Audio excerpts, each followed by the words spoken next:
В Амгинском районе также состоялся отчет правительства республики. Отчет прошел с охватом всех наслегов. Были озвучены актуальные проблемы, волнующие жителей Амгинского района.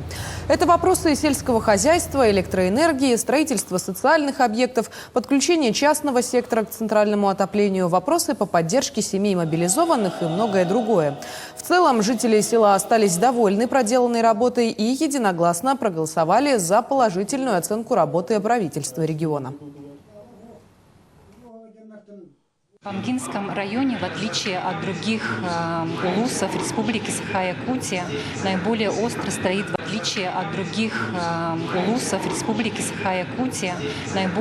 стоит, вопрос строительства высотной линии, высоковольтной линии 110 киловатт. И сегодня мы с администрациями заключаем, например, соглашение.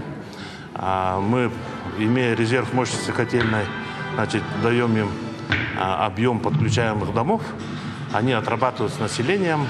У нас по Амге есть несколько поселков, где уже 100% подключено население.